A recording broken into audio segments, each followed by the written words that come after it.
Looks like I'm live. Hey everyone. Good morning. Let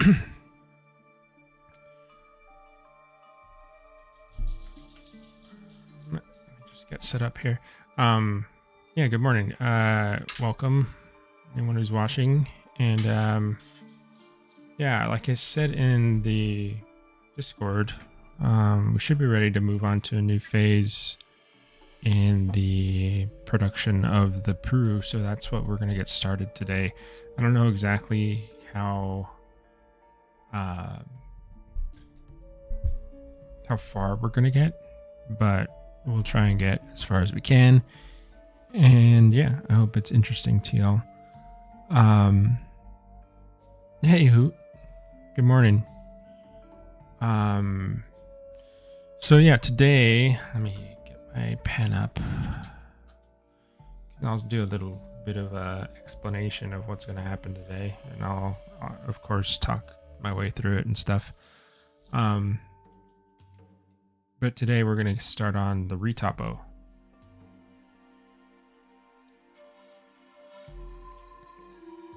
And it's going to be kind of different. We're going to be in Blender, and we're not going to be like moving around the Peru and ZBrush and sculpting on it like we normally are. Did I start my pen up or not? Thought I did. There it is.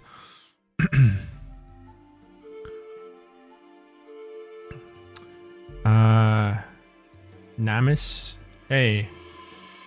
Arthur, hello. Welcome. Okay, so what we need to do, so right now, this whole time, right, we've been working on the high poly. The high poly equals details. This is where we're going to pull all of our detail from for the model in game. The problem is it's too high to go into the game. It's millions and millions of polygons. Like right now, this leg is 6 million polygons, and there's no game engine on Earth right now that can move these polygons. Or maybe I shouldn't say that. Who knows? There's some crazy computer out there that can do it, but there's no way that any normal computer can move all of these polygons when the model is animating in game. It would also, like, normally, like a normal computer wouldn't be able to handle this many polygons either. Like this, the only reason I'm able to do that inside of ZBrush is because ZBrush is made specifically to do this, and my computer's fairly decent, you know. So we need to lower the polygon count on this model to make it ready to go into the game, which I'm going to be doing. So currently, if you look at the the model, let me see. This is the deep. Yeah. So if you look at the totals, we have 15 million polys for the body, and then 6 million for the leg, and then for the arm, what do we have? We have a 2 million. So you have, what's that? 2 million plus 6 million, 8 million plus 15. That is 13 million. No, 23 million polys. If I do my math right, I'm not a mathematician. I'm terrible. But so regardless, we need to get this down. So we're going from millions and millions of polys to, we got to get to around 30,000. That's the target, which is actually I'm still not used to going this high for game models. I thought we were targeting something much lower. But this is around where the Eocarcharia is. This is around where the Ouranosaurus is. So we're targeting this kind of sweet spot for polys, and that's for the whole model. So that's the body, that's the eyes, that's the teeth. All of that together needs to be around this. So yeah, we're going to start that process today, and we'll see how far we get. It is a large cut. Definitely a big cut.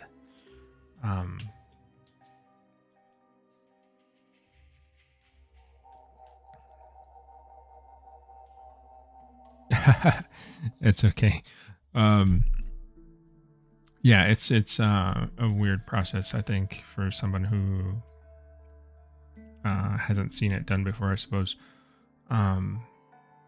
Okay, so I'm gonna get this ready. So what we're gonna do is we need to do an initial sort of reduction in poly count, because what I am going to do in Blender is I'm going to use this mesh as like a kind of like a form. Like we're gonna have the original mesh, which is the high poly, and then we're gonna build the low poly mesh on top of it. And these new polygons need to snap to something because they need to conform to a surface, so that way we're representing this model accurately. So all of these little points that are vertices of the new polygons are going to snap to the surface below it. Problem is, I can't import this into Blender. I mean, I could try, but it's way too high. So I need to lower the polygon count for like a first pass, to probably around 1 million polys for each part. And that process that we're going to go through is called decimation. And what that process does, so if you look at the mesh currently, see how it's composed of all, you can see the squares that it's composed of. And they're all very even. So you see how they're mostly even going across the form of the body. That's really good for sculpting, and it's also, even square topology is good for animation, but it's not good in the sense that we're so high in polygon count right now. What this will do, just take a look at the surface here. What the decimation will do is it'll take these squares, and it's going to start triangulating the mesh. So it's going to split these squares into triangles, and it's going to reduce the amount of these polygons that are happening across the surface, and it's going to still try and retain all of these details. So, for example, this little scale here might become, instead of being composed of all these squares, it's going to turn into a bunch of triangles that make up this guy, and it's going to try to reduce it to as low as possible. And we're, like I said, we're trying to go for around 1 million. So I'm going to go through that right now. Duplicate this mesh. I'm going to make a folder. I'm trying to stay organized here, but it always seems to fall apart later on, but we'll try. So this is gonna be decimated. I need to make sure that I copy at least one of every piece, so that way we can decimate it. I still want to keep my original high polys safe. because you never know when you're going to need to backtrack and redo that stuff or use it for something. So I'm trying to work kind of non-destructively here.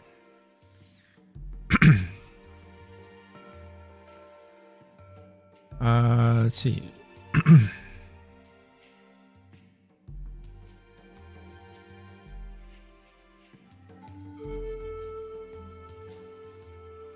Solus, why is the front top snout so much thicker than the rest? That's the way the skull. That's the way the skull's shaped.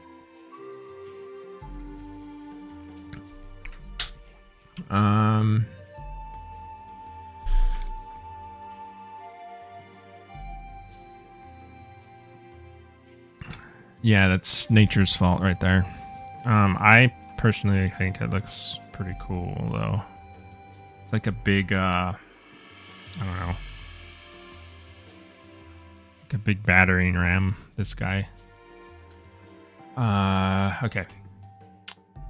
So what I'm gonna go to is the Decimation Master, and we want a, this is good. Okay, so just a forewarning, this is a pretty like computationally heavy process. I don't know how the stream is going to react. So it's possible that you might see some like stuttering, or I might freeze or something. It's going to take a minute to process this, or it might not. It might be fast, but who knows?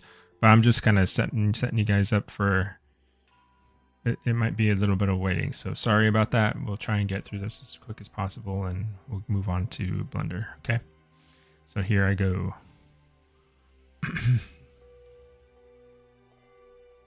Let me know how it reacts. Let me know how the stream reacts if you notice anything.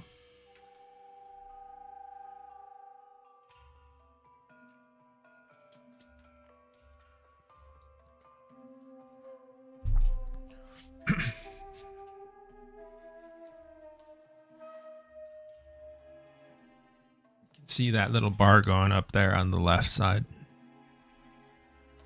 on the upper left of the screen. That's what we're waiting on.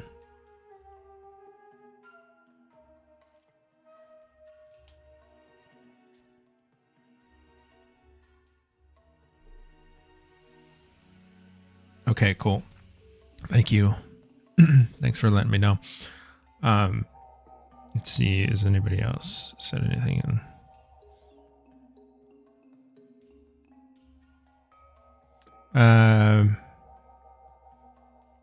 By the way, is Puru larger than Dino, or would you say they're about the same size? I'd say they're about the same size.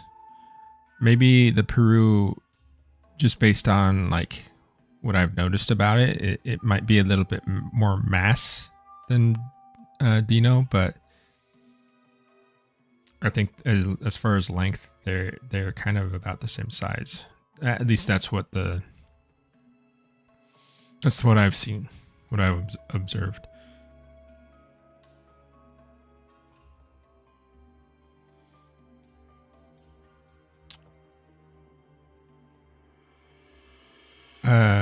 Solus, thank you.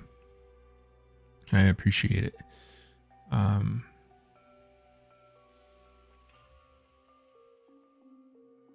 Yeah, it's chugging along, 50% there.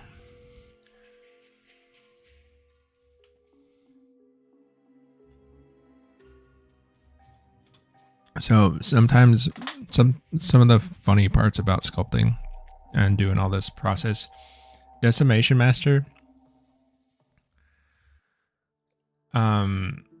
sometimes it can just like explode your mesh.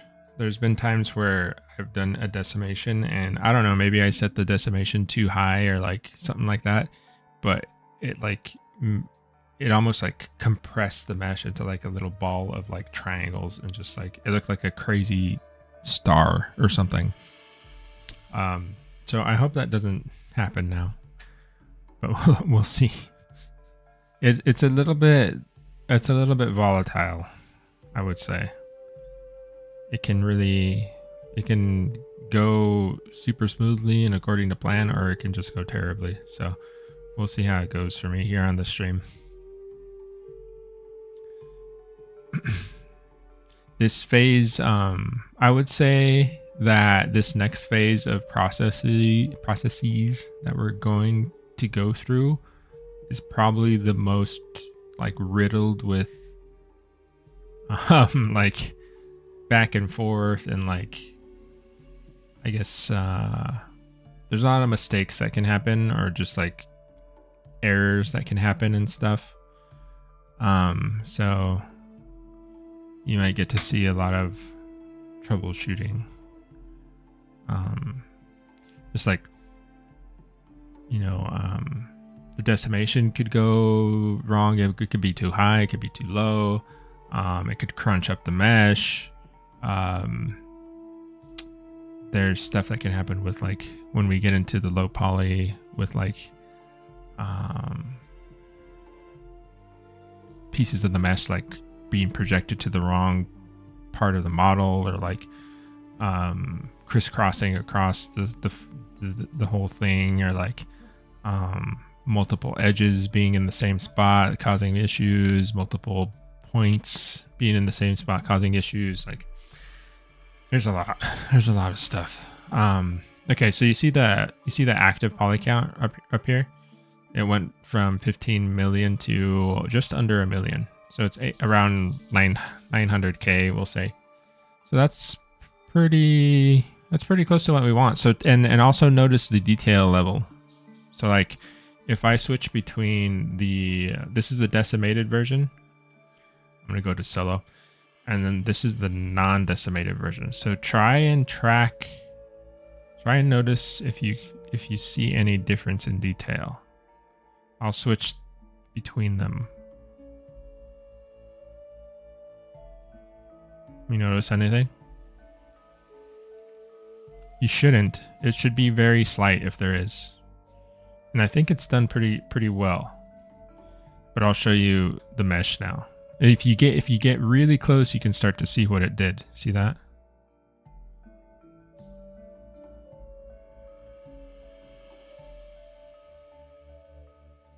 So that's what it does. So you can see how it's taken everything and turned it into little triangles.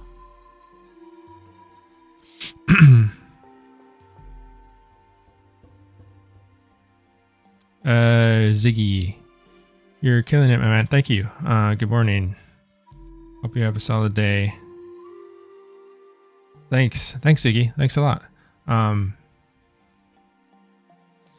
That usually happens if you set the decimation too high. The crunching. Yeah, it's too few polys.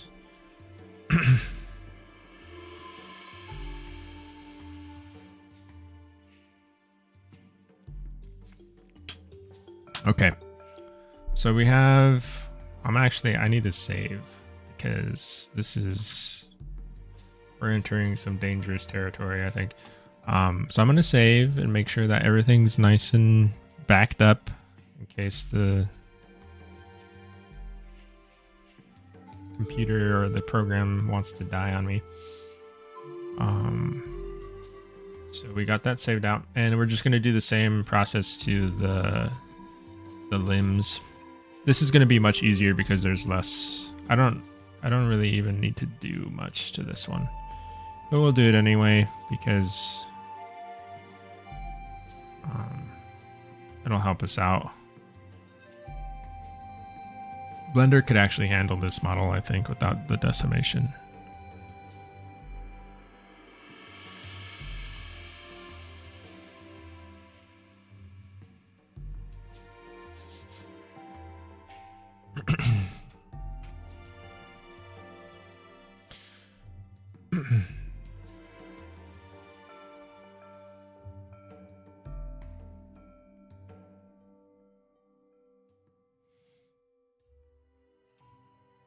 So one question you might ask is, you know, if we're capable of reducing the model down like this efficiently, right? Like if we're capable of of getting this fairly good amount of detail for this cost, right? Why not just work like this? Isn't that better? But the one thing about a decimated mesh is that the triangle don't behave like quads do. So if I were to go in and try to sculpt on this, you would see that very quickly. The mesh is like, it's getting really crunchy looking. It's like things don't smooth out right. It's really hard to get the details you want and stuff. So this is good. This type of mesh is good to capture detail, but it's not the greatest to sculpt on.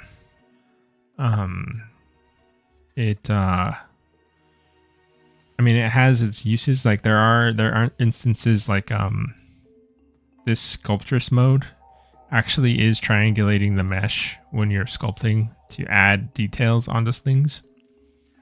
But when you get into like higher stages of sculpting, I would say it becomes less and less useful. So that's the reason why we don't stay in like decimation mode, I guess, if you want to call it that. So you can see this is the decimated now, and then we're gonna go into this one. I'm gonna bake the. I don't think I had layers, but I had layers on the other ones. We're gonna do it to this guy.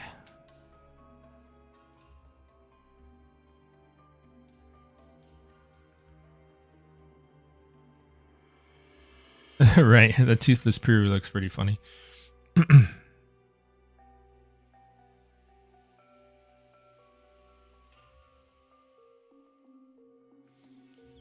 Let's see. Solus, you may not know, you may not be able to tell us, but I'm curious, is there an official list / roster of dinos that will be in the game? I believe so. I haven't seen it for a while, so it may have changed. But I believe there is a roster.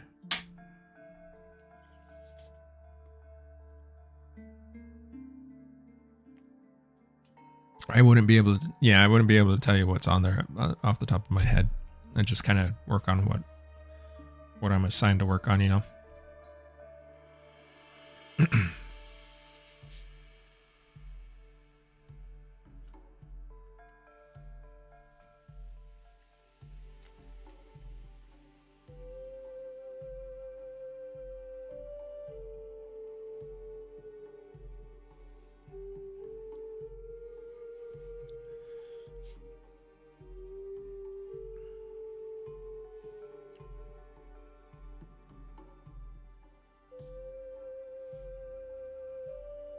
It's kind of interesting going through this process with you guys because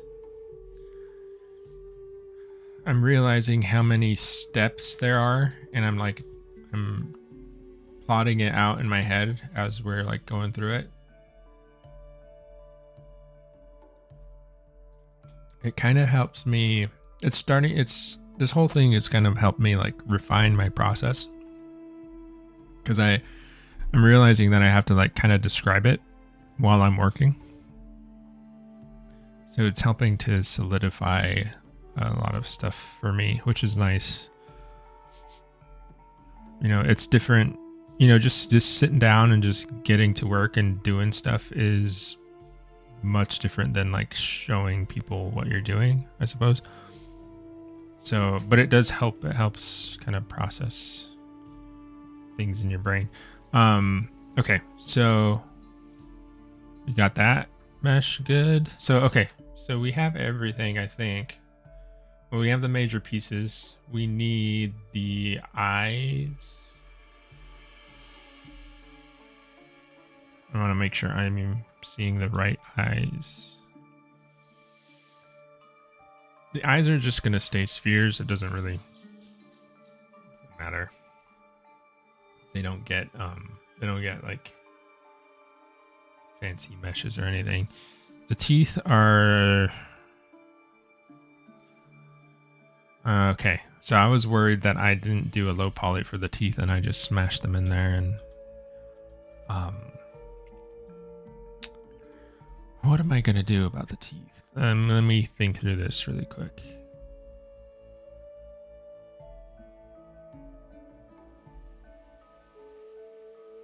Okay. So I will duplicate the teeth. Put them down here. They're not going to get decimated because the low poly for these is good enough that we can probably just use it. So if I reduce this to... Oh, that's probably too low. Maybe this. Let me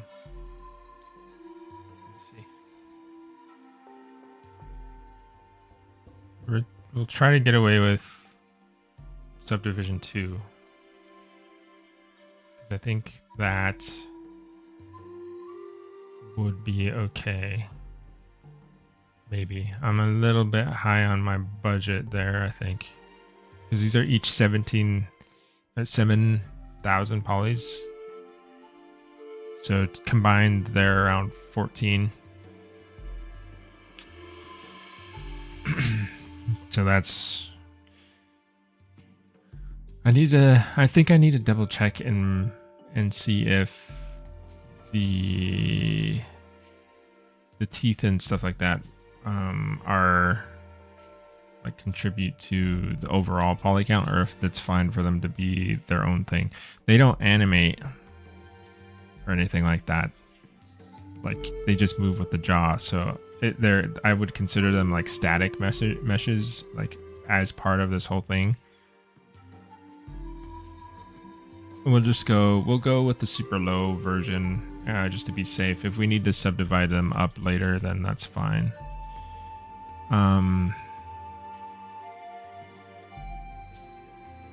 Yeah, sorry guys. It's going to be a lot of me like kind of pausing and thinking because I'm trying to... There's a lot of stuff that happens right now that's going to affect me much later on down the line when I'm getting ready for texturing. So I have to consider that stuff before I do anything.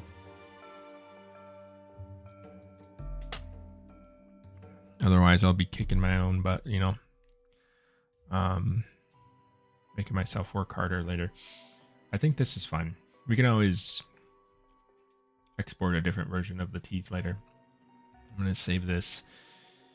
So now we have all our components and we're just going to save out OBJs for them. So we're going to export the teeth.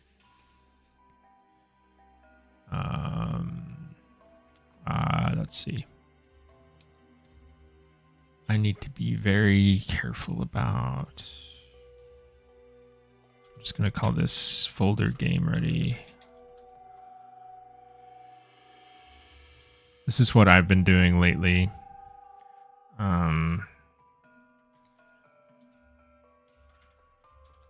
So I'm going to move the high-res meshes here eventually. So I'm going to make a folder for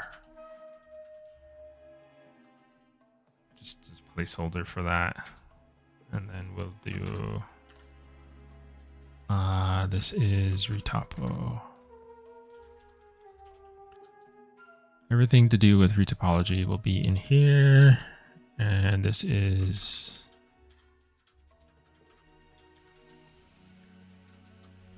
Okay. These are teeth. I don't know which teeth they are. The top teeth, bottom teeth. Game ready. Topology. Decimated. These aren't decimated, but they will go into here nonetheless because they're kind of grouped in with this stuff.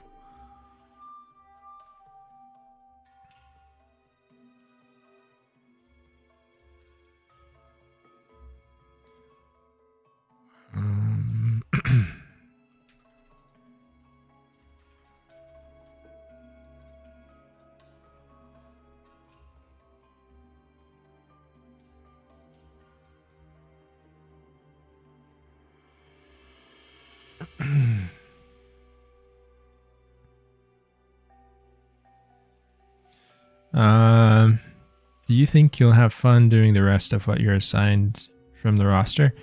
So far I'm only assigned these 3 models. I don't necessarily know what's next, but I mean, looking at the roster from what I remember, all of those dinosaurs are really cool. Well, then I guess they're not all dinos, but all of those animals are really cool. So I think I would have fun doing any of them. Yeah, they're a great set of the roster, at least from what I saw initially, all looked really. There's a like nice variety. There's like familiar faces. There's new I think lesser known animals that I think a lot of people would enjoy. So yeah, I think I'd have a lot of fun doing any of those guys.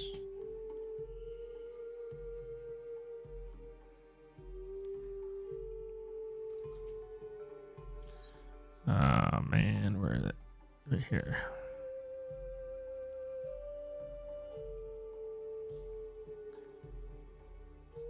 Arm, and we got the leg.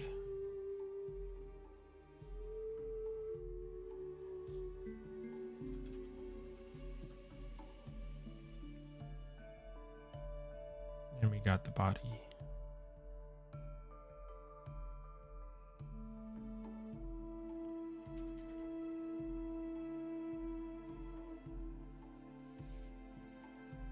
Okay.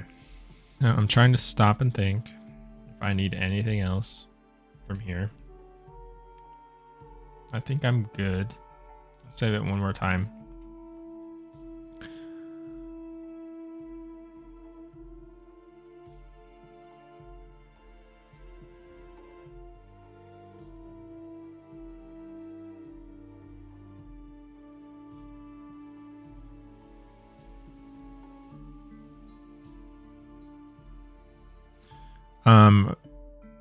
I think from what you guys are, the irritator, I haven't done Spinosaurids in a while. So irritator or Spinosaurus would be cool. I'd have a lot of fun doing that.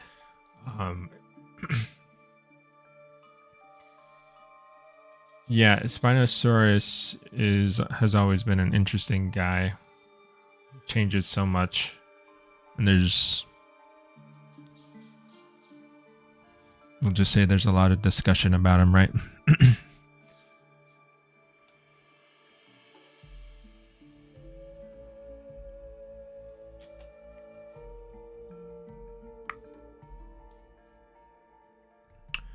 Okay, I think that's all I need from here. I'll keep ZBrush open,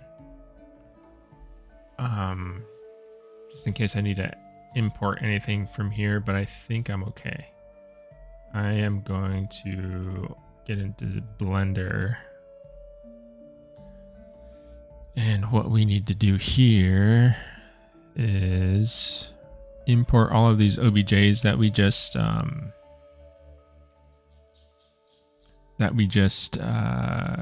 exported. I'm going to add this to my favorites. And then game ready. We got to go to Retopology. Decimated. So we need the body. It's going to think a bit. Pops in. So one thing that's super important in here right now, I do not want to change the scale. You get let me see actually. There might actually be the right scale or close to it. So in Blender, this cube here is 2 meters tall.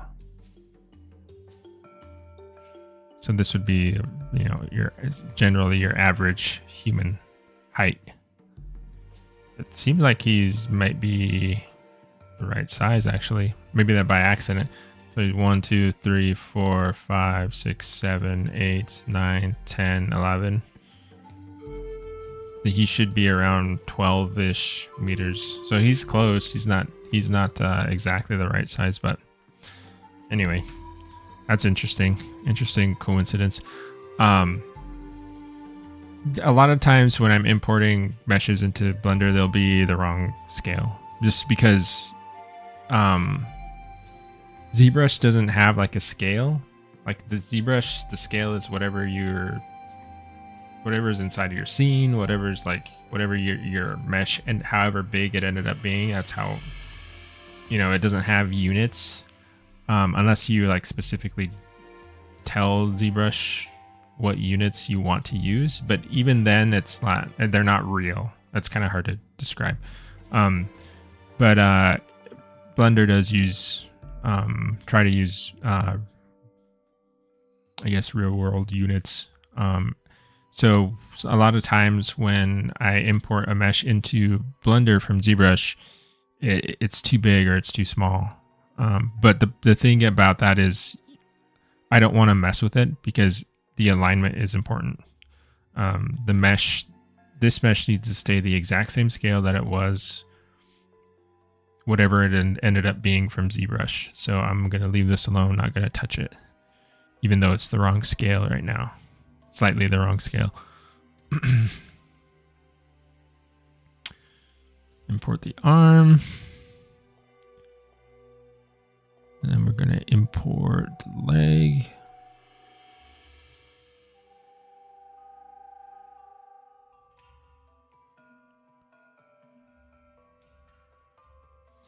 And then we have the eyes.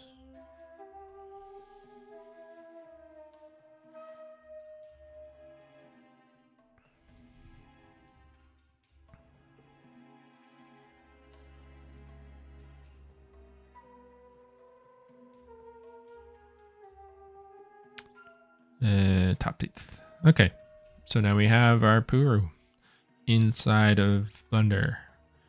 So this is going to be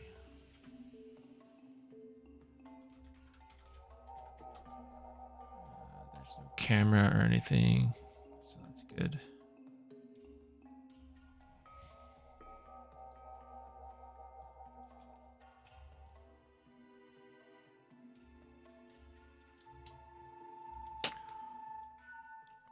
Who almost nailed it at first try. That's us.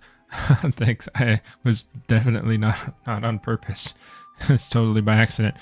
But yeah, that's one of the fun things about getting it into Blender is like actually seeing it, because you can scale a lot of stuff to this. Like if I wanted to, I could bring in we can do that for some fun if you guys want. Just to see. Let me see.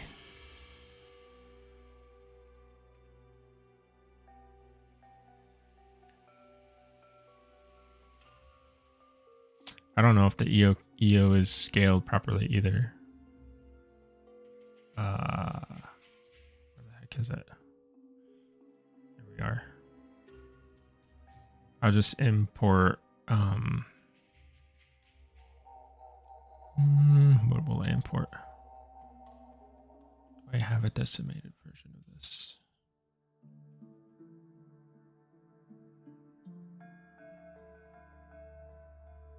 See how gigantic this guy is? It's ridiculous. We'll scale him down. He's facing the wrong way too.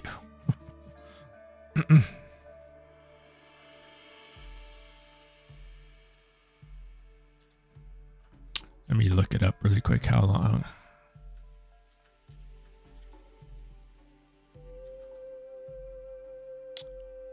It might not be accurate to what we have in game. It says on the internet, it says between 6 and 8 meters. So if we were to scale this guy between 6 and 8 meters, we'll do 8. We'll just do the max 1, 2, 3, 4, 5, 6, 7, 8.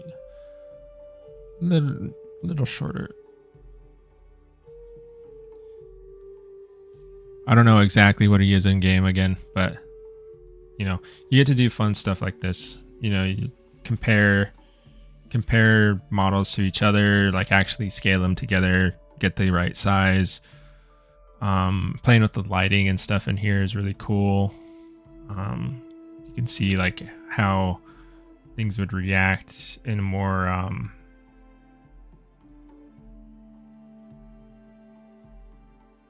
don't have any lighting set up.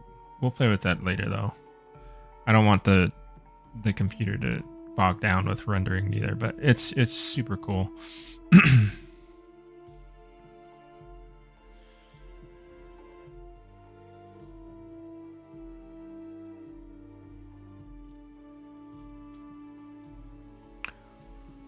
By the way, why does the right arm look like it got torn off? Because there's no right arm. I sculpted this with you can go into, these arms aren't attached, they're just mirrored over, because when I'm sculpting and I'm like trying to get inside here, a lot of the times this opposite arm, right, if the other arm was here, there are some instances where I'm sculpting in here and this other arm's in the way, and I just find that annoying. So I just do one and then mirror it over later. That's the reason why. And we're gonna get this arm back for free. I mean, we can mirror it here too. It doesn't really make a difference. Like I can add a quick modifier, mirror it. We get it back. But when we start generating the low poly, we're going to use a mirror modifier anyway. So we're going to get that arm back anyway. Statistics, we can check this right here.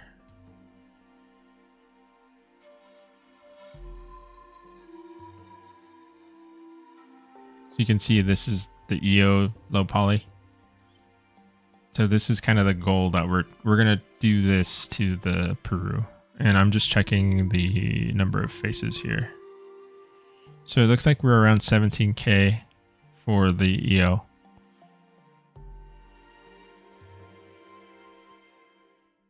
So we'll try and be consistent. Okay, I'm gonna save this because we went through all this setup. I don't want to screw it up.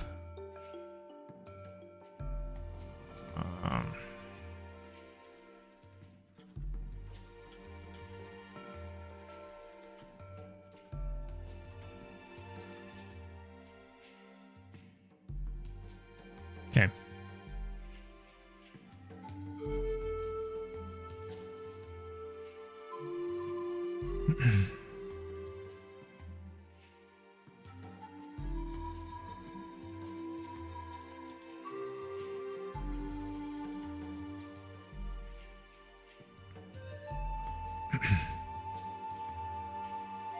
All right, so now we get to set up all this stuff for the retopo.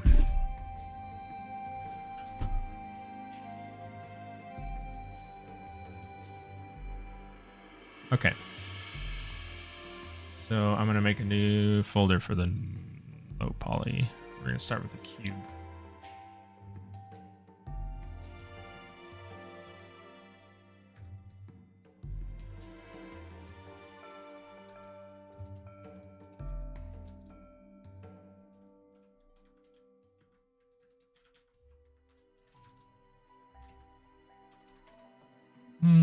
V001.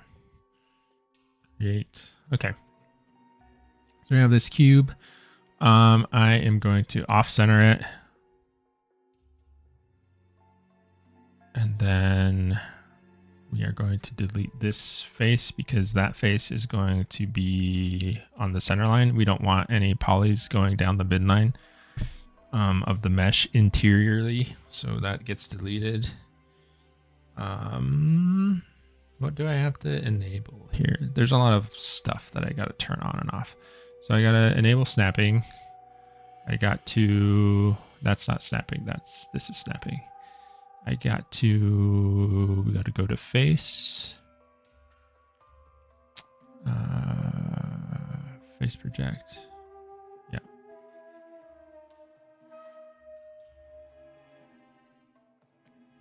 think that's all I need. So what I need to enable is this mesh. So this cube is going to start to snap to this mesh. So eventually that's what's going to start happening. The other thing I need to do is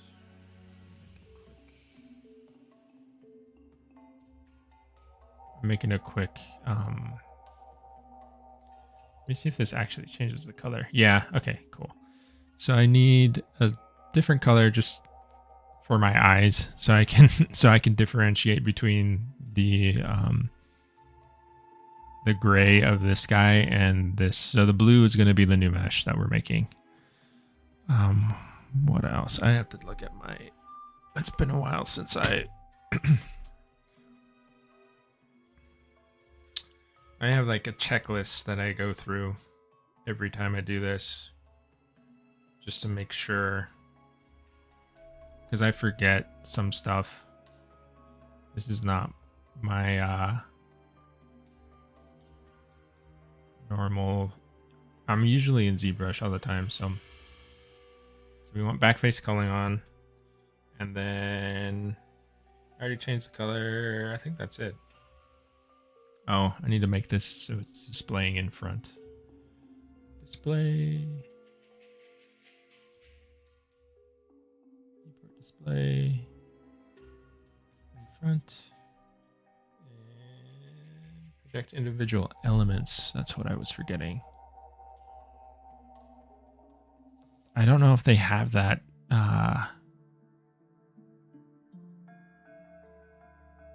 Setting in here anymore.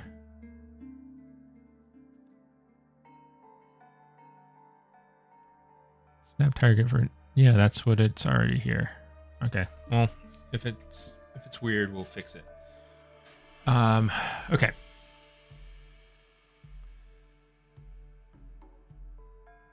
So I'm not going to be using, the weird thing about using Blender too is I don't usually use my stylus. I use my mouse.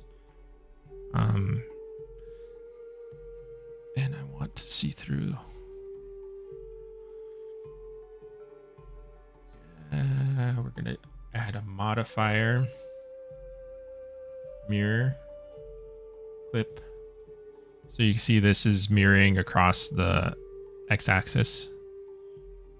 So I can, anything I do to the right side happens to the left side.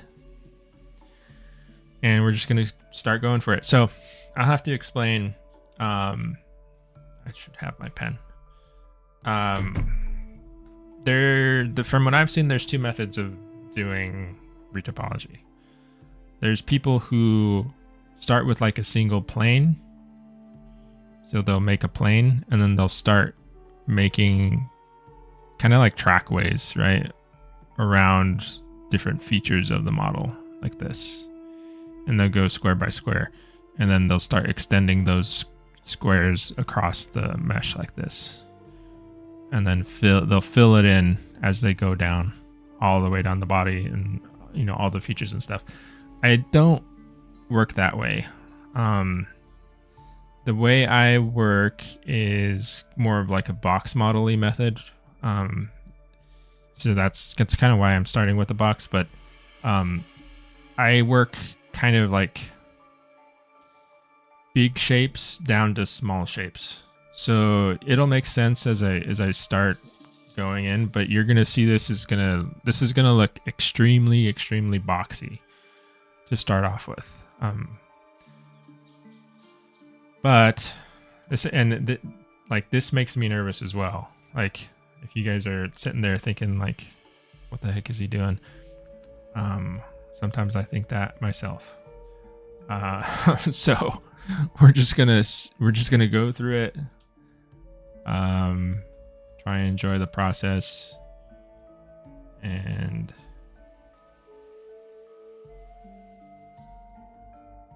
we'll see how it goes. So I'll do my best to like narrate what I'm trying to do. But essentially I'm trying to get the major masses of this represented. So we have We have the torso, we have the tail.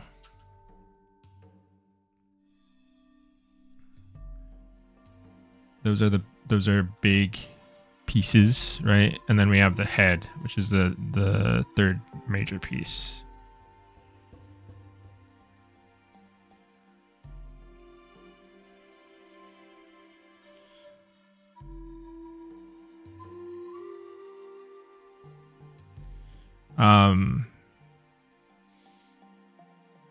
Part of why I like doing it this way is because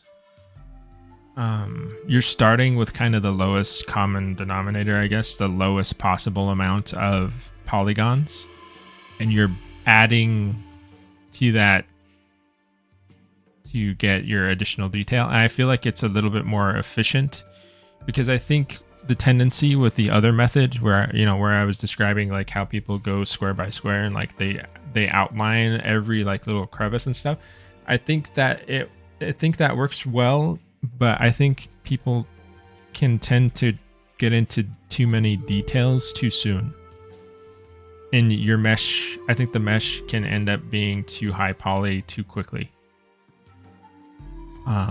That's why I prefer this, because I'm kind of starting super low, and I'm only adding stuff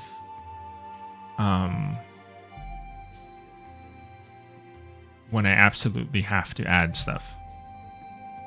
It ends up making, in my opinion, a pretty efficient mesh. But I don't know. There's people out there who I think would probably just do it differently. I guess.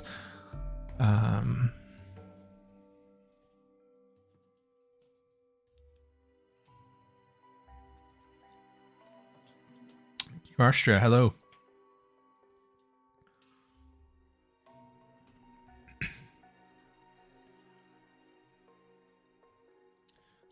So the head is gonna be super interesting. Let's see what I want to do here.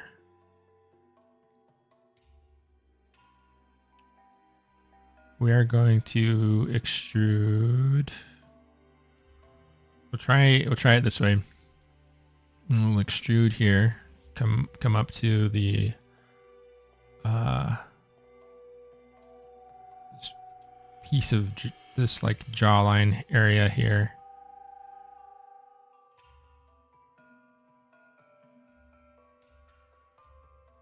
And then I'm wondering a little, this is going to be a little bit trial and error also. So I could split it there, or I could add, well, let's try this. We're just going to try this.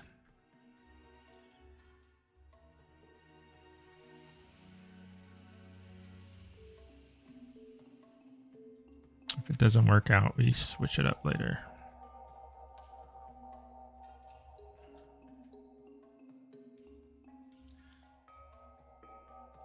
Is that going to work?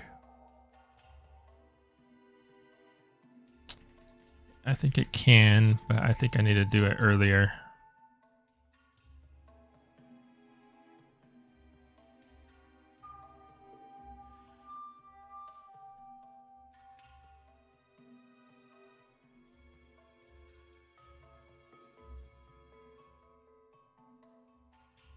Am I making a hitbox or something? No, this is going to be the low res mesh. You have to bear with me. Trust the process. This was part of like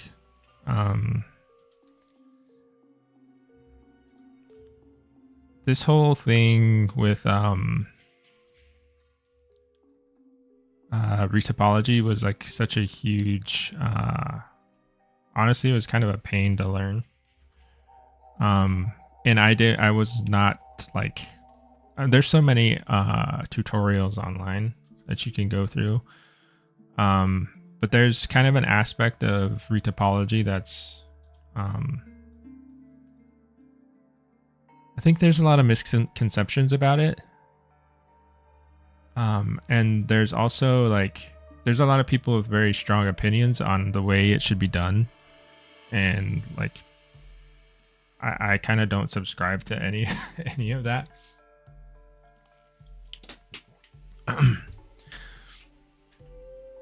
I do it the way that makes sense to me. That lets my brain, process because it's very complicated. You'll see when we get further, because you have to account for every little poly that's going into the mesh and how it flows down to the rest of the body, how it's going to animate. There's so many so many different factors that you have to take into consideration when you're doing this stuff.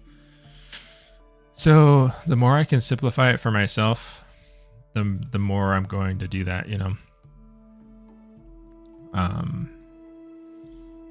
But essentially you can kind of already see it happening, right? We started with the box, and now I'm making cuts to the box, and I'm starting to merge to fit the box to the mesh. So you can see that we started with just a cube, and now the cube's looking more and more like a crocodile. And it'll get more and more and more like a crocodile as we go.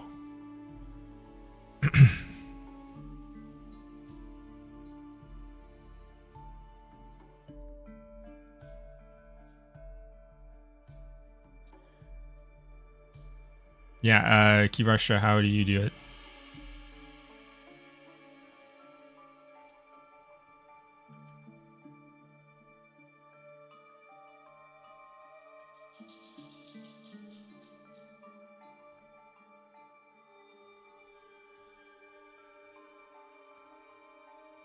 So that cat's gonna be fine.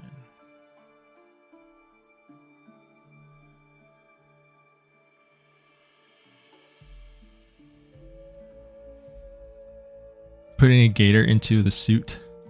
Basically, I think either way, you're kind of putting a gator into a suit, right? Because you're either making the suit square by square, or you're doing what I'm doing. So what I'm trying to set up here is I'm thinking about where I want to extrude the arms out from. The thing about this method is I have to, how do I describe it? I just have to be really careful about where I'm pulling things out from, because it can start to affect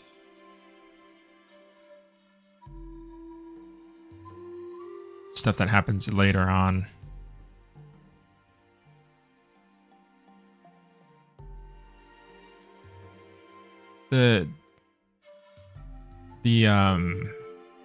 The major forms, though, need to be established absolutely at the beginning.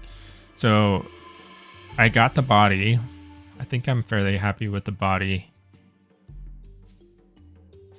but I need to determine where I need to get these arms and legs out from. The weird thing is that, see this angle? So the arm is going to pop out from somewhere lower than the leg.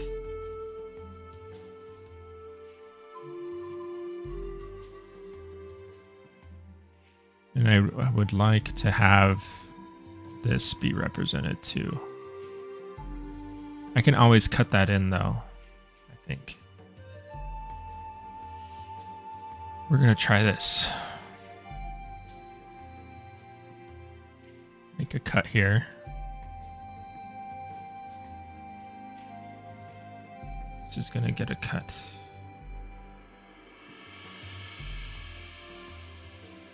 Or I can move this back.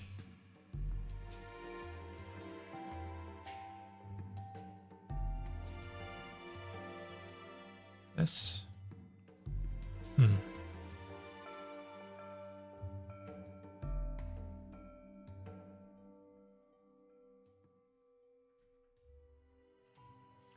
It's also, this stuff is like, it's like one gigantic puzzle.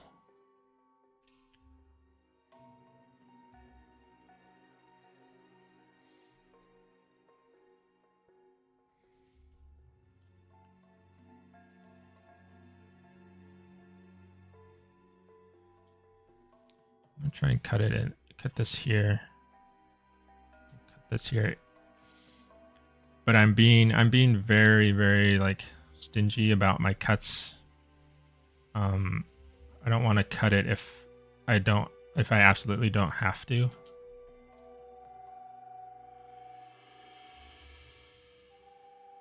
See this, so this box here, this is what I'm attempting to do. This box is going to be extruded to become this leg. And then one of these boxes will become the arm.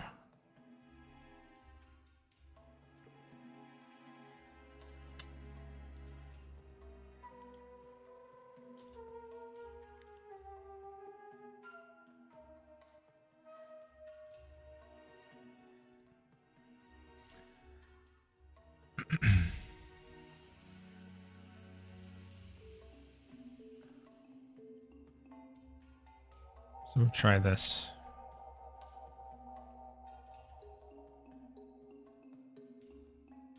See how well it works. So that's an inset, and then this is going to be an inset.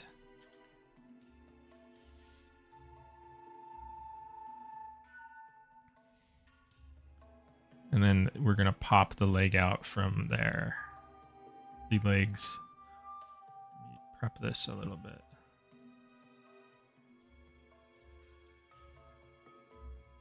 It's kind of, like, I'll be honest, it's kind of nerve-wracking. This stage of like the production, because there are things like if I don't set this up right that are going to be a big pain in the butt later. So I'm hoping that I'm avoiding those in choosing to do certain things the way I'm doing them now. But you kind of never know. You never know what's gonna like pop up and be a problem. But you know, we hope for the best. And it's not like it's not fixable, you know. Like a lot of the times what happens is I'll make a mesh, like I'll do this and I'll finish a mesh, right? And then I'll realize later on that I could have made a cut a different way, or I could have made like an extrusion in a different spot and it would have changed the way that the mesh flows, or like it could have been a better result. You know, it's like looking back at something and realizing you missed a chance to optimize it or something. It's kind of annoying, but it always happens, and I'm sure it'll happen here too. But I'm trying to think as far ahead as I can. So this is going to be the arm.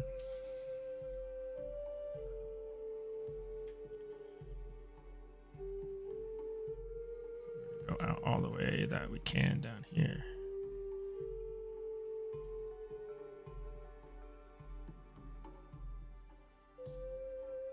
So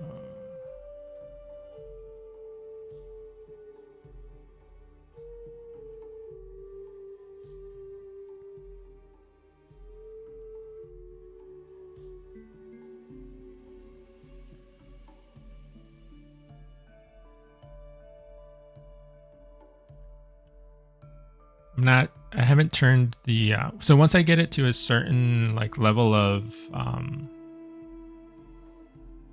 what would be the word? Resolution. Like once I have a decent amount of points on here, I'll start to project these points down onto the surface. So it'll start to match him even more.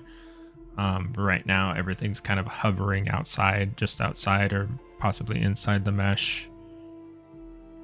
So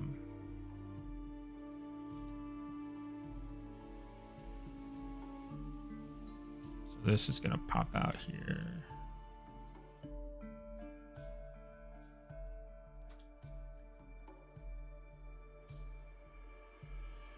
Angle this just a little bit.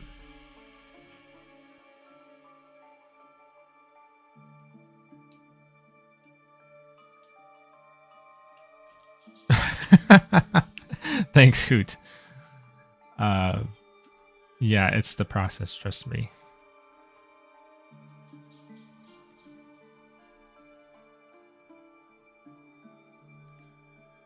No, it's not the hitbox. You could make a hitbox like this. I think hitboxes are way more simpler than this, though. At least from what I've seen. I was watching a video the other day on hitboxes for Elden Ring, or just like Dark Souls in general, and they're, because you gotta think about it, like the hitbox is kind of like an invisible mesh that's going around with the model in game. So if you can't have it be like super taxing on they have to be simple, or else you're just going to add more weight to the model. So that's one of the reasons why, like, it was pretty interesting. It's because they're so simple, but they have to fit the form as well. It's one of the reasons why, like, if you guys have ever played a Souls-like game, when you swear you dodged an attack, but for some reason you still get damaged, it's because there's probably like an edge of that box that's sitting outside of you somewhere that you're not aware of.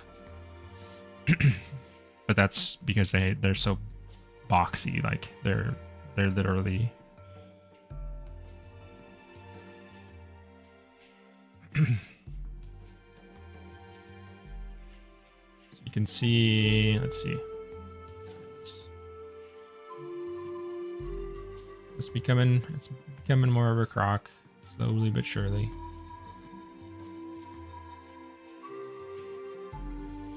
Oh, that's great. I entered into edit mode on the million polygon thing. Let me just turn that off. I don't want to select body, not selectable, leg, not selectable, and the arm. So if I enter into edit mode on accident like that again, it could crash the computer. I don't want that.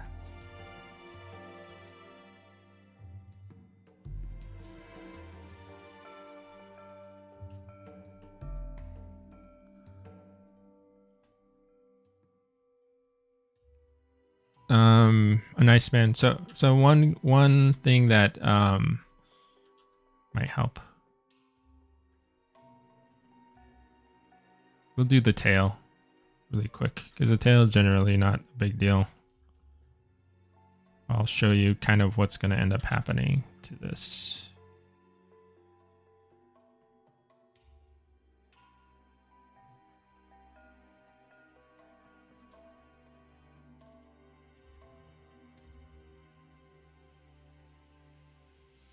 So every cut I make, it essentially adds more detail to the model.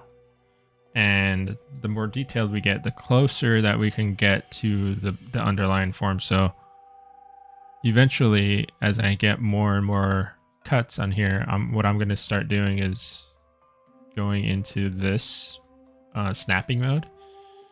And this is going to snap to the mesh down there. So this will snap to this surface. Like this. And I'll place the points where I need them to be placed. A lot of it will be one by one. Like initially it'll be one by one, but eventually they'll just start falling into place as I add stuff. But you see how that ring right there is now conforming more to the body. So the more and more detail we get, the more I can conform stuff. Eventually, it's gonna all match the surface of the old mesh.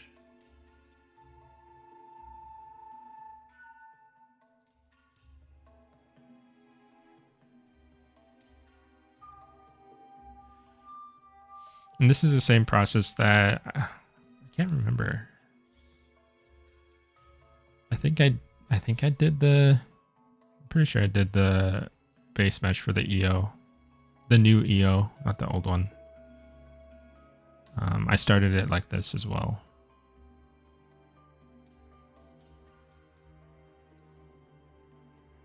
I wish I didn't delete it so I could show you what it'll eventually go to, but.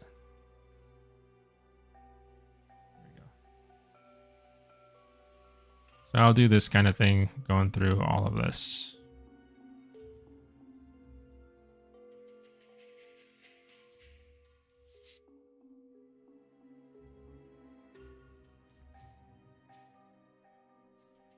It's a lot of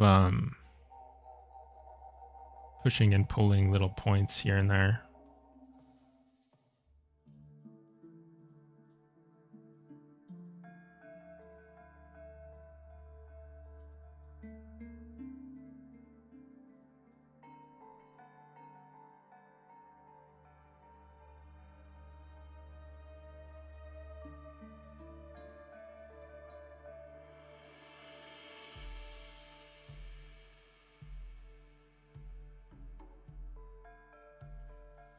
So for like right here, if I needed more resolution there, I make a new cut. It should snap. The one other thing that we can do, I don't know if I want to do it. I'll do it for demonstration purposes. So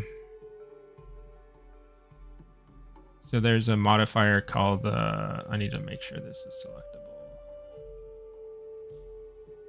A modifier called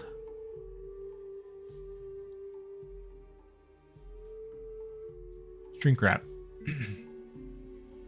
So you take this modifier and you select what you want to shrink wrap to, which would be the body, and it takes the mesh and it, you know, shrink wraps it to the body. You can see it's messing up the legs because the legs are separate. I wonder if I can add multiple. That's one problem. So I have to add. I'd have to merge the legs down so that way it's or I could do it by a vertex group, which would probably be okay.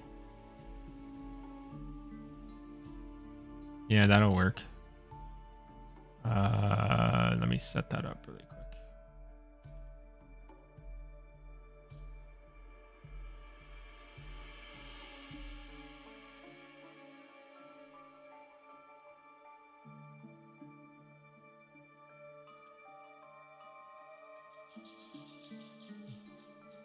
But it'll help me conform the mesh to the body, and you'll get a nice representation of the older mesh. I'm gonna take all of these polygons and I wonder how. One thing that's weird though is I'm gonna wonder how it will react as I add new polys. If it will actually shrink wrap them to the mesh, or if I have to. I'm talking about the vertex group. If it'll actually update it, or if I have to manually update it. I haven't really done that part before in this way. So we are going to assign. This is the body.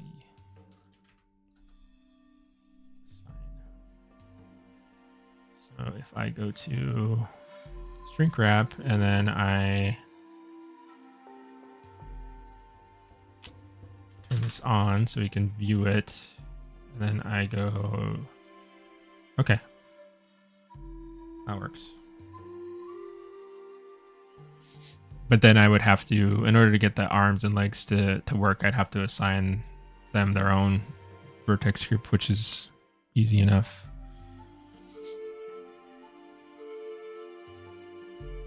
Yeah. So now if I add this, it should shrink wrapped automatically. Or it can destroy my mesh.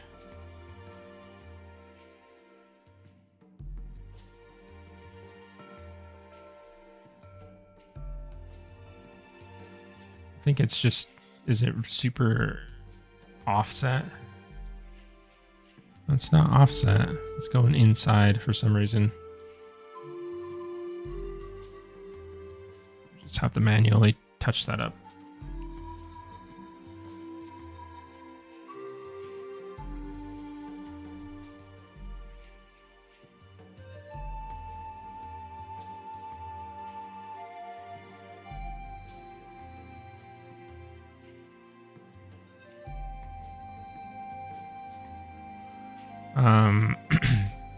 So as I'm going through this, one of the other important aspects about retopology is trying to keep things as even as you can.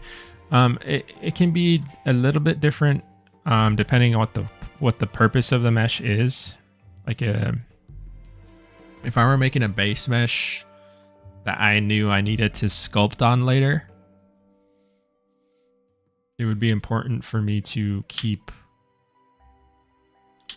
the mesh made up of four-sided polygons and to keep it as even as I can. There are certain areas that will get more and more they'll get more dense just because they tend to have more detail, like the hands and the head will get more dense. You'll see as we go along.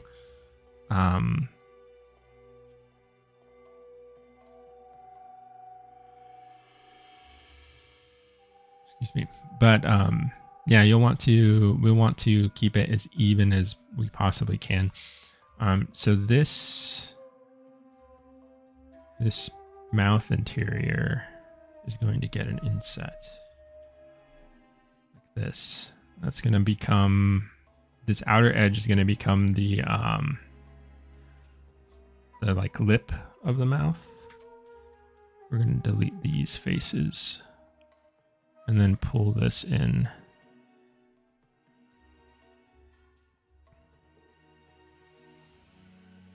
I'm selecting stuff from the other side of the mesh. And then I'll drag it in here.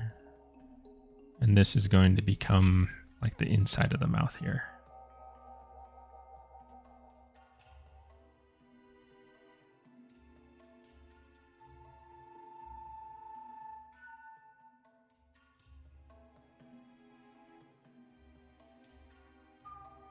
I think it's okay for us to add just a bit more.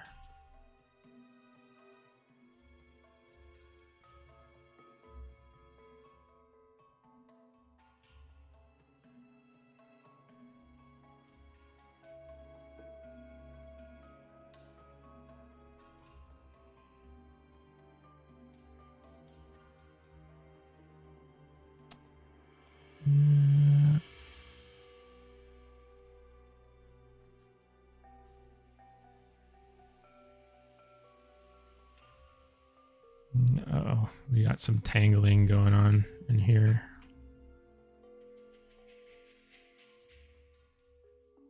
Yeah. That's one bad part about this stuff.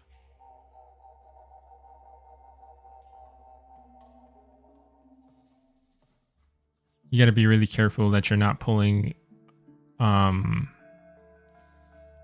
vertices from the opposite side of the mesh into and across the whole mesh. It can happen sometimes.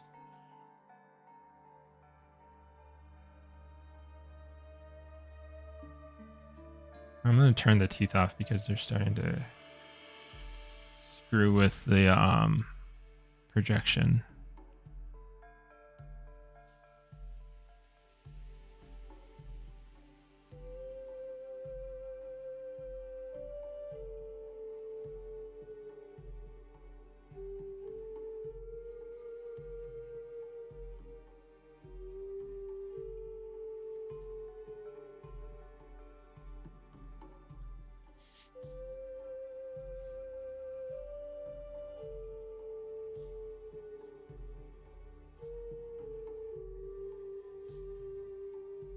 See that?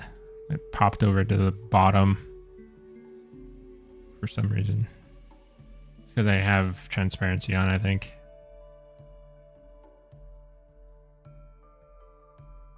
Or no. Why is it seeing... Turn this off. Let's play in too much with this stuff.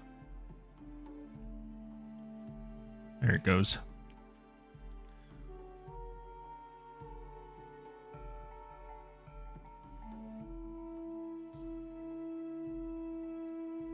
Yeah, see, sometimes it like finds the opposite side of the mesh and projects to that instead of the high poly.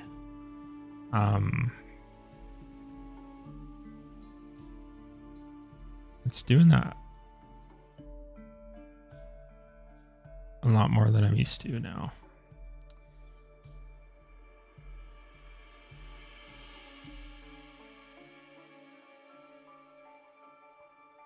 Okay.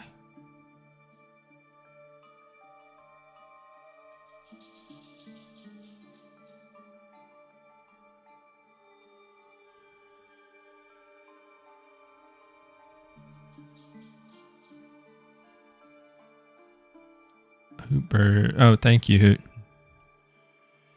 I hope it's interesting for you guys. It's definitely different than what we were doing, right? Like, it's going back to like the most primitive shapes that we can possibly get, really, and then building something new out of it.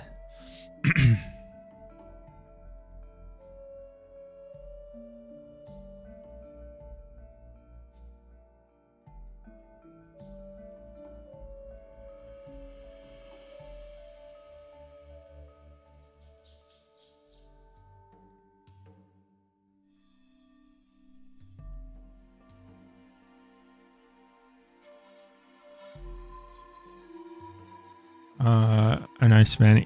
Yeah. So I can talk about a little bit of what'll happen after this. So yeah, we'll get it nice and efficient as far as the low poly goes. And then what we can do after that is we have to UV it. So essentially what we got to do is like, imagine taking any kind of 3D object and like imagine it was made out of paper, like a what do they call it? Origami. And you were like, it was already 3D, but you were unfolding it and flattening it back into a sheet. That's essentially what UVing is you take a 3D object and you make it flat onto one single sheet of, it's basically flattening it down onto an image. And then from there, what we have to do, so that what that does is it enables an image to be assigned to the mesh, the surface of the mesh. So you have to have UVs in order to have a texture on the model. So once we have the UVs, we can prepare the texture, which is like painting on the model to get the skin patterns and stuff.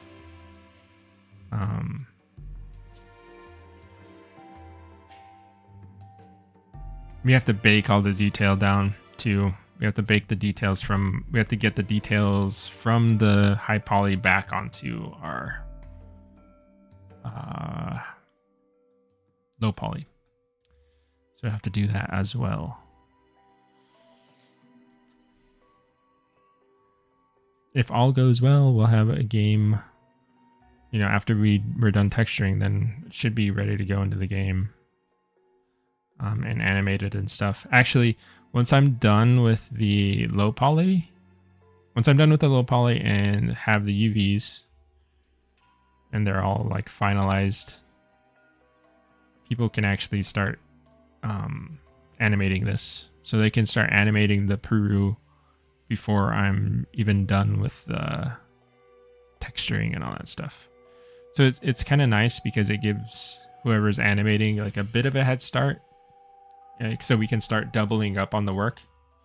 And it cuts time down so we can get out the Puru to you guys faster, which is nice.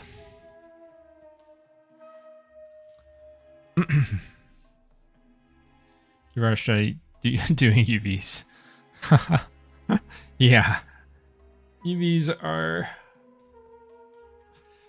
The thing about UVs is like, for me, doing them isn't the hard part. The hard part is like...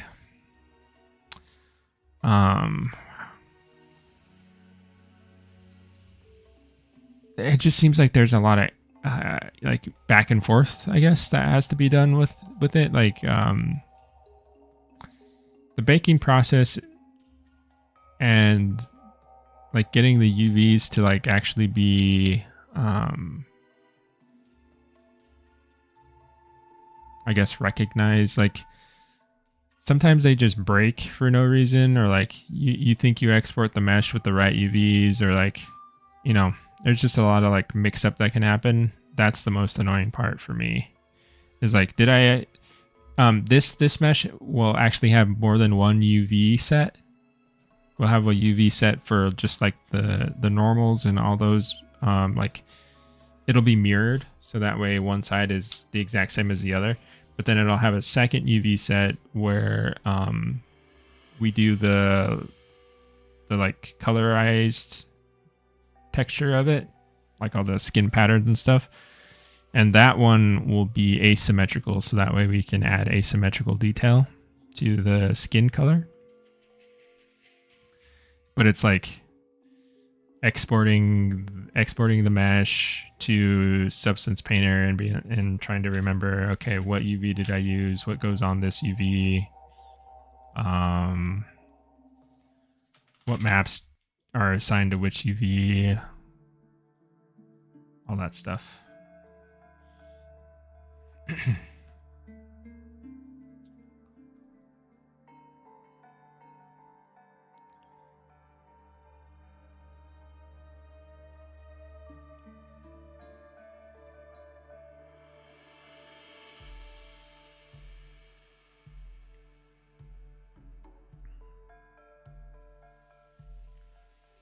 Gmorph. How dense is the croc currently in Blender? Was it already reduced?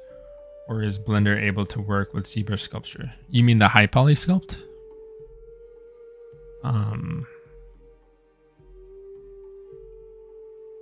This one? They were decimated in ZBrush and brought into Blender. So they were decimated to around 1 million polys each. So there's this mesh, the arms and the legs that were decimated.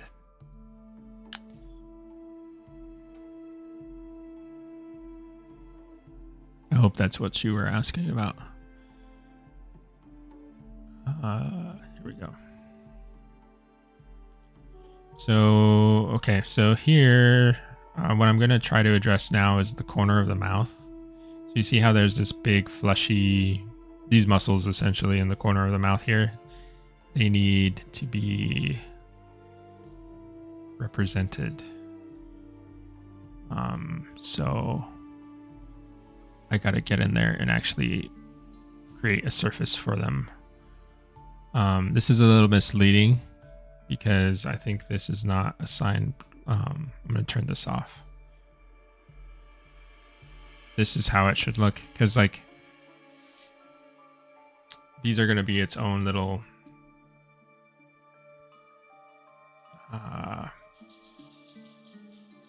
extrusion.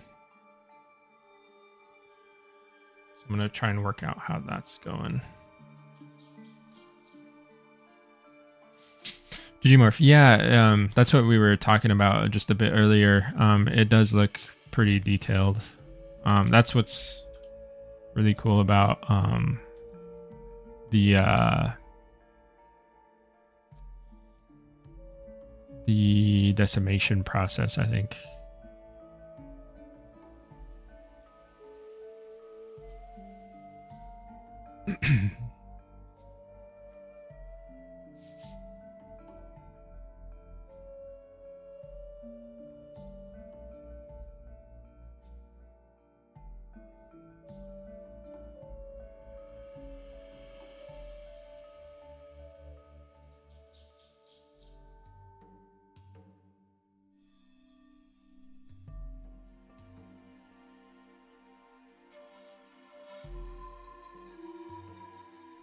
Okay. I think what I need is a cut here. Turn off snapping.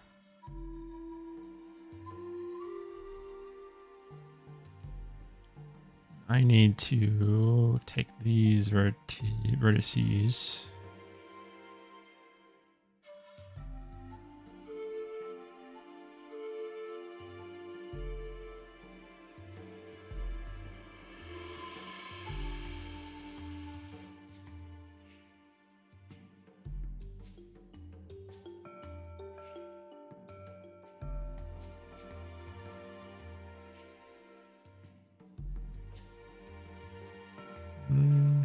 Okay, we're gonna try this.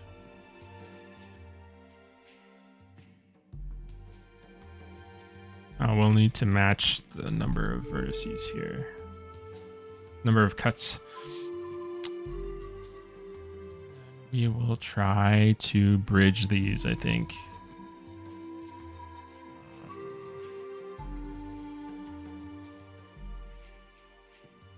This one. Forgot how to bridge. Essentially, yes, is how I want that to be. And then we will bridge. I don't think I need to bridge it.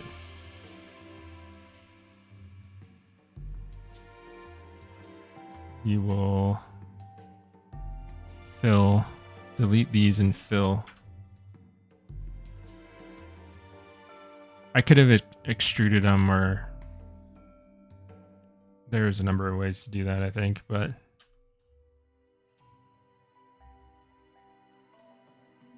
let's see if there's anything hidden inside. See this little sneaky polygon in there? That's the type of stuff that I have to remember to check on, because if I don't, that could have caused problems later on. There have been times where like I've gone through this whole process, right, and there's like inside here there's some sneaky little polygons that are part of the mesh, and then I do like a UV sheet or something, export it, get it all ready to be textured, and I'm like, what the heck is this little square here? And it's like messing up something and overlapping a UV or something, and that's when you have to go all the way back to this stage, fix it, re-export everything, reset it all up. That's the kind of stuff that I'm like, not necessarily worried about. I mean, it is a worry. It's just like, it's just annoying stuff you got to deal with.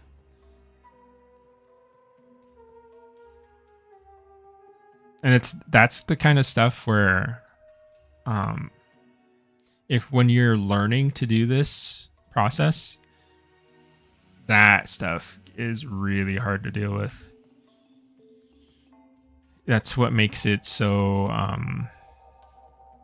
what's the word? It can be very overwhelming. Even more so than, I would say, learning how to do all of this stuff, like the UVs, the retopology, just getting stuff ready for texturing. I think it's much harder to learn. It's more, there's more steps, and the steps can result in if you don't do them right, they can result in more problems. I think it's just much easier to learn how to sculpt, outright than it is to do all this. I remember a few years ago, I think it was 2017, a friend and I started to embark on learning all this stuff, and man, oh man, we had some trials and tribulations.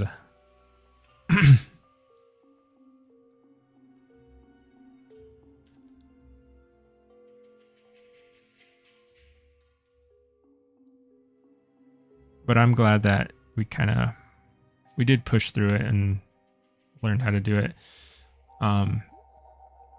It's gotten to the point, with me at least, where I can UV if I don't have to worry about the retopology, because the retopology it actually takes quite a lot of time. But if I don't have to worry about the retopology, I can UV and do all this. Like if I just did a quick Z remesher on a model, you can do a quick UV unwrap and all that stuff in a few minutes, really, within an hour, I think. I've done it before.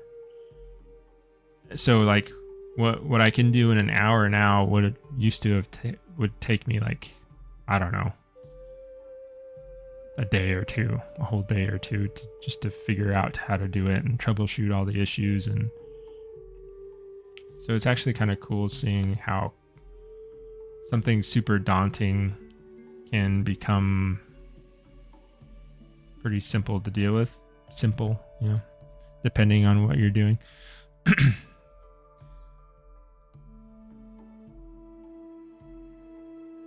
So I got that muscle in there. This is too far forward. See how, but it's not terrible. I think what I'm gonna do is I'm just gonna inset this. It's kind of a weirder structure. This is not what I'm used to in dealing with theropods, because theropods have a much deeper set. Their muscles on the side of their mouth aren't quite as bulky, and the back of the mouth isn't as shallow as this guy. So he's a little weird. Why is this not moving back? There we go.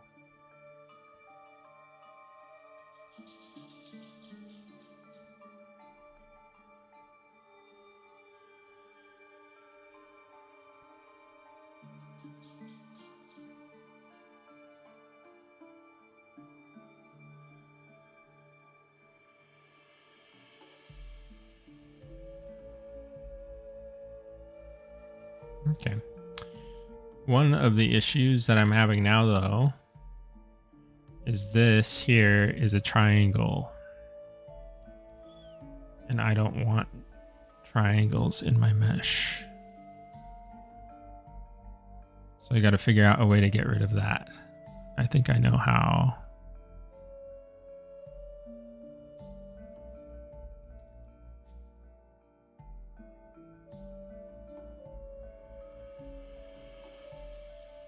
Just cut it down the middle there.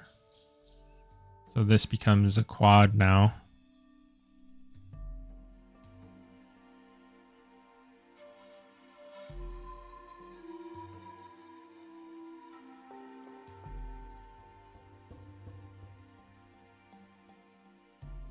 Okay.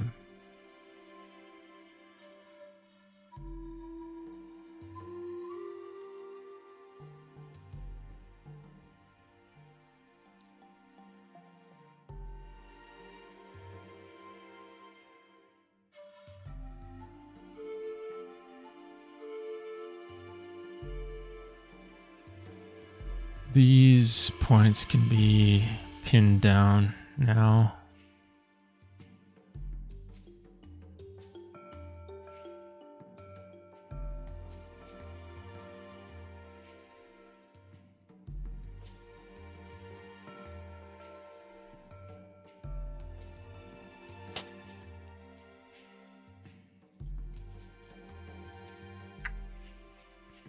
So you guys said Islander was streaming? Is that what I saw? I wonder what he's streaming about. Maybe after I'm done here, I can pop over there and see what's going on.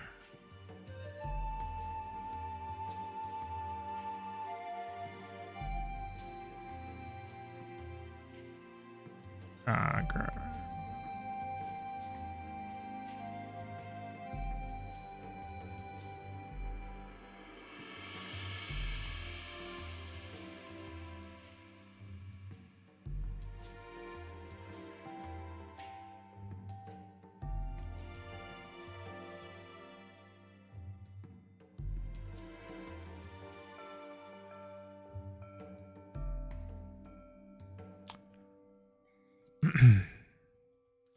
This area is going to be fun.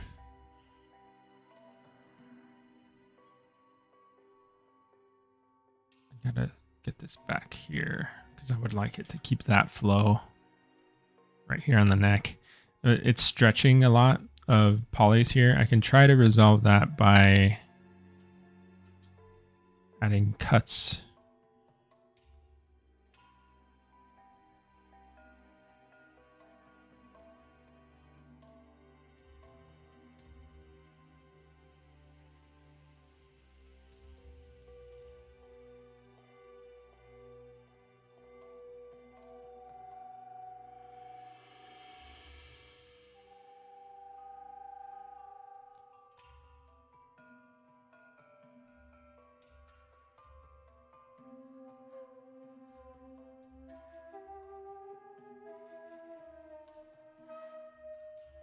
Like that.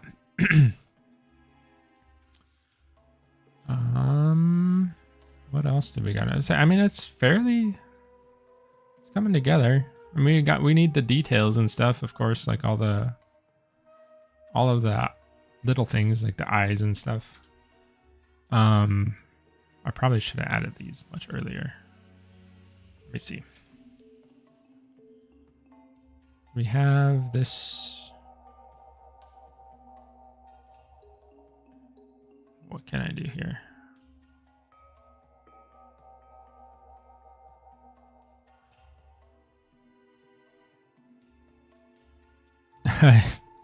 Yeah, a little blue wetsuit, yeah.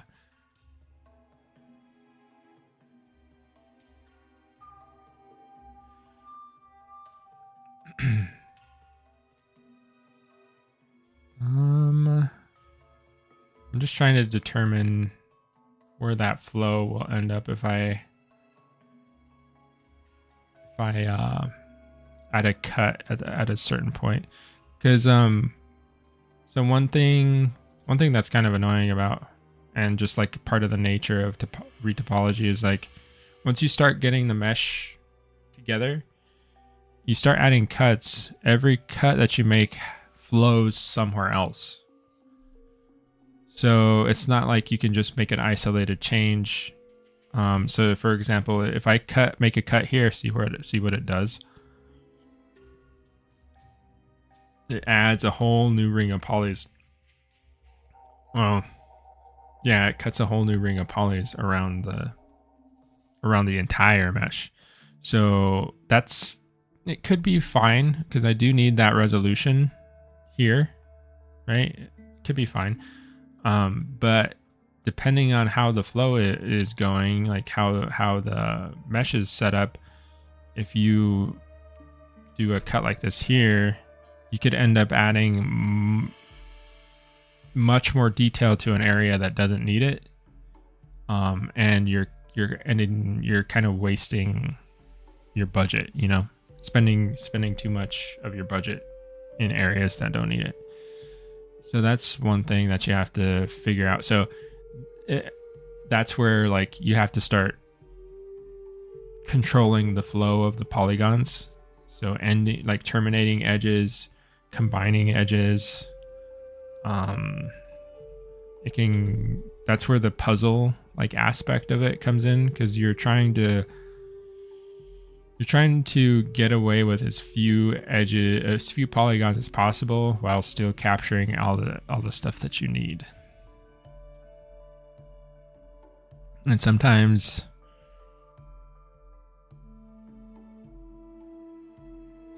it's just, it can create a mess and you have to unravel it.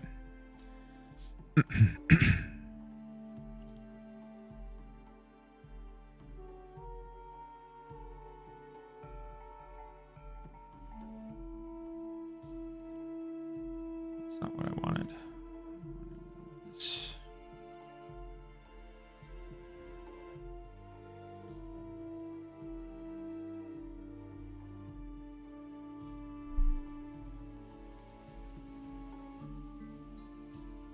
So like here, in instances like this, you know, I probably will end up making a cut here to accommodate for the different toes that I got to get in here. But it kind of, in this area right here, it starts to crunch up the polygons. So I will probably need to find a solution for that.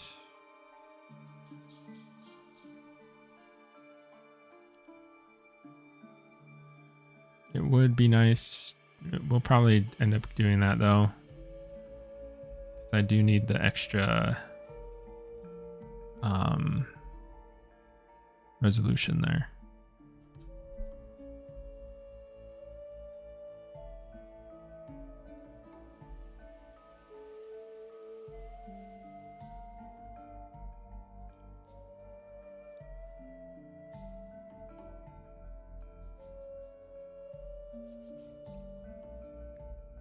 I'm kind of I'm a little bit hurting this morning because my coffee machine broke.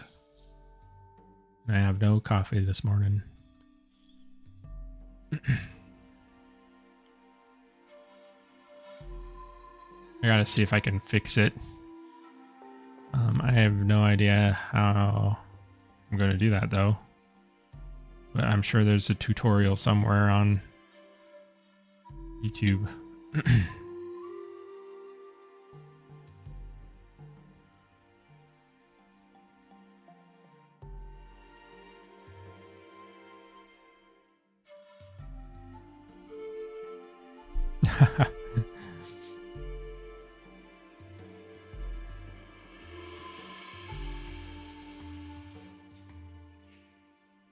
Either that or I have to go out today and get a new one.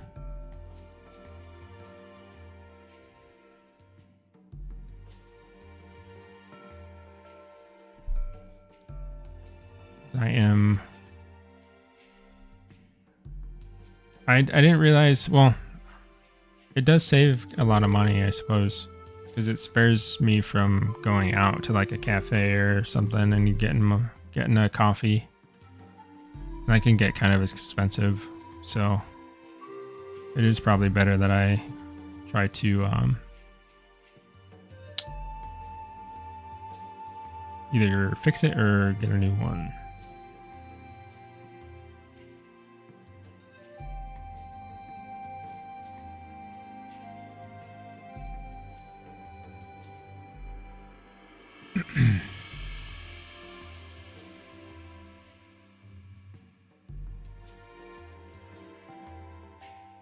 Can I make this eye from here?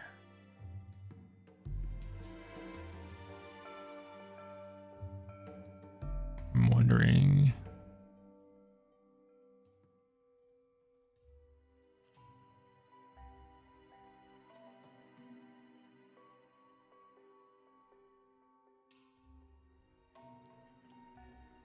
Or I could take these set of quads and inset these maybe.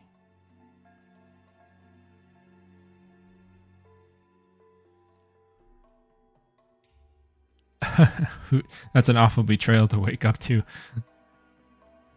The coffee pot is supposed to be loyal and trustworthy. I know, right? It let me down today.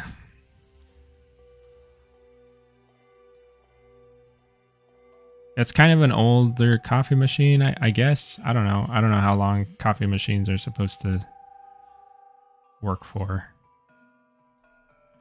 I had it since like 2017 or something like that.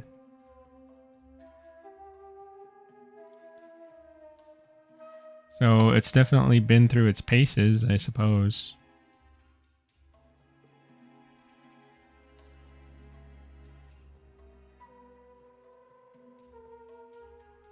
Let's see if that's where I want that eye to be. That's a little too far forward. I might have to undo all that. This, I mean, but it would be nice to have that here.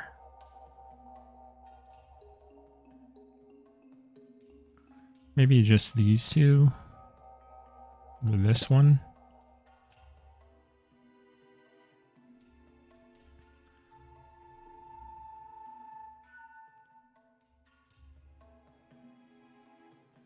It's very narrow, but I can adjust the...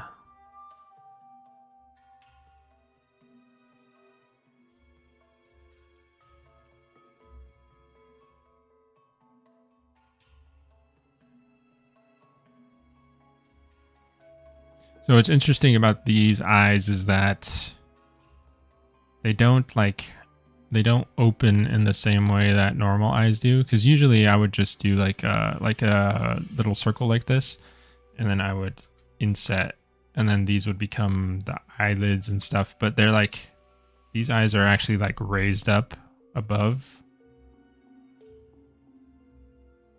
So I think that's what we're gonna have to do. We're gonna raise them like this, and this surface is actually going to become the eye. These are good. This is like the back of the eye right here. I think that's how it's going to work. We'll try it.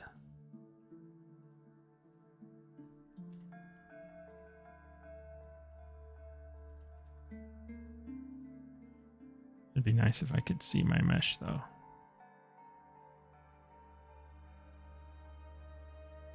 Yeah, I think that will work. It needs to be fiddled with though. I gotta move it around and adjust all this stuff. It's getting... Turn off.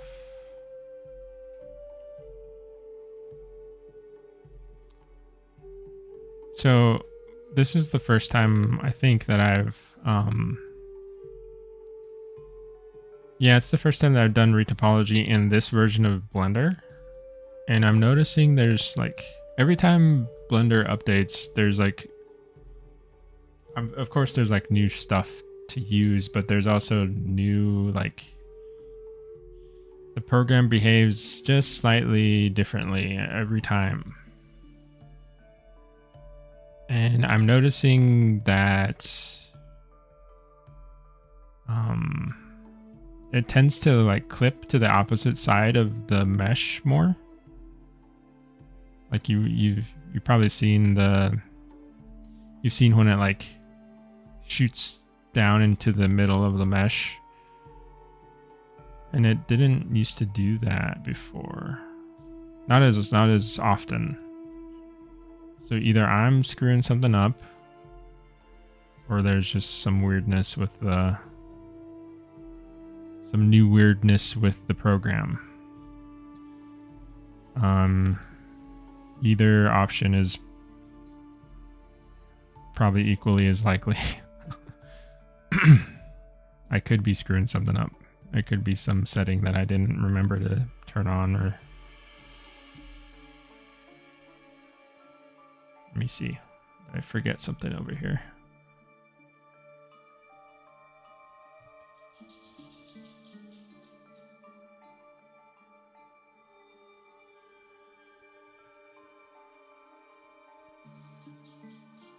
Backface culling.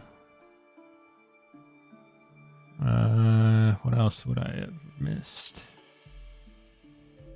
I don't know.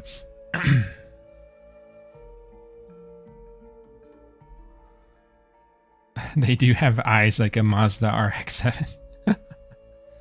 I don't actually. Let's see.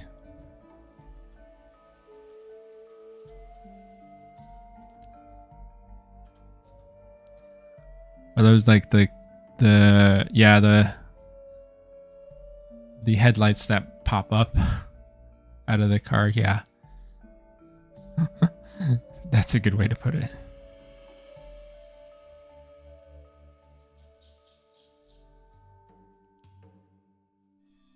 So we do need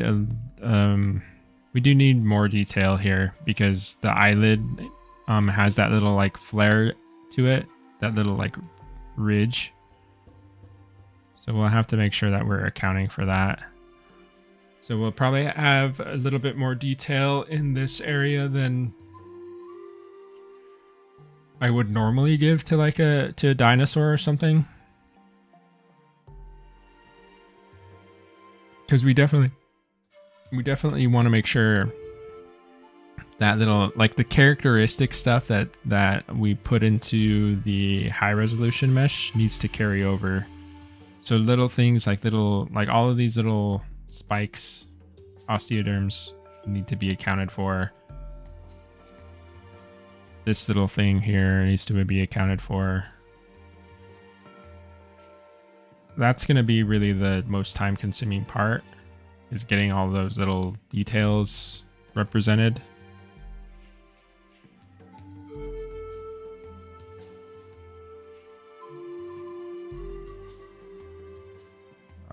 Let's try to snap. Oh, I turned on proportional editing.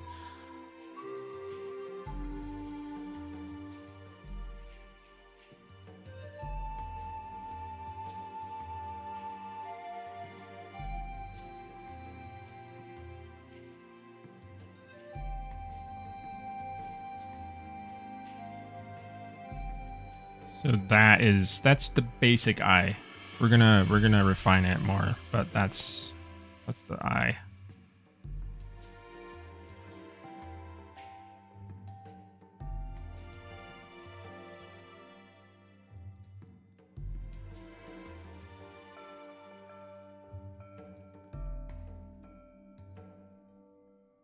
Something like that.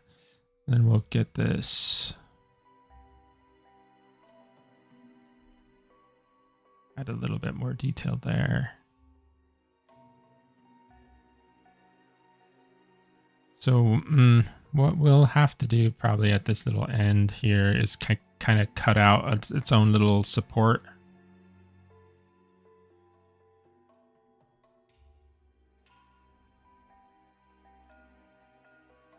This will down here.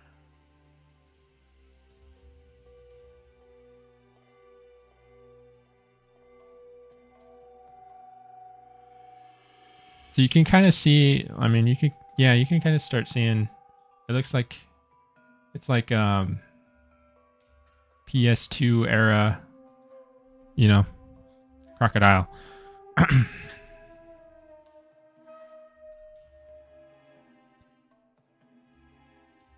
Mr. Brownie, hello. Yeah, the blue is the low poly.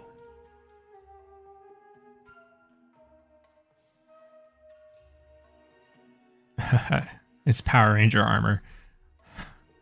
It kind of does look like a Power Ranger mech or the Zord, like a crocodile one. Yeah, we'll just keep going. Or actually, we're at the end point here.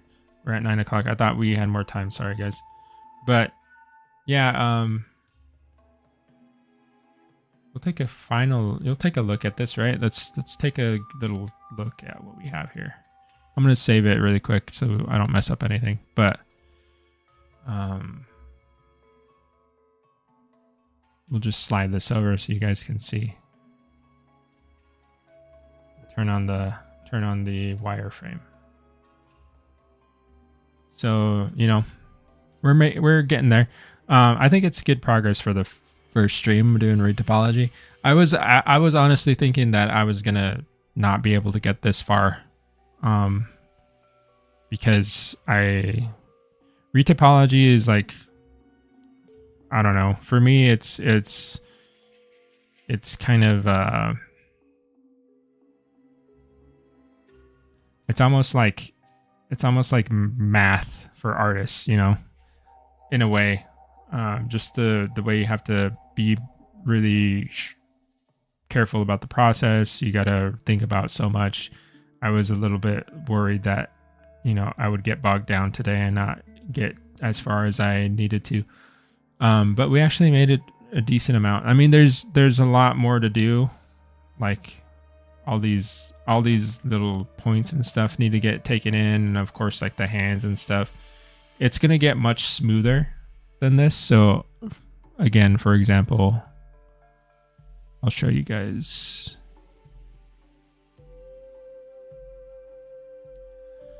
The EO. I don't know why I deleted him. He was fine in here anyway, but you can see how smooth this guy is, right? Like, look at the density. He's a little bit higher red. I think he's like subdiv 2, but he's not far off. But you can see the density, and that's kind of like, that's how it will end up. So he's very boxy right now, but we'll keep adding more and more cuts, as many as we need. And then he'll get much more smoothed out.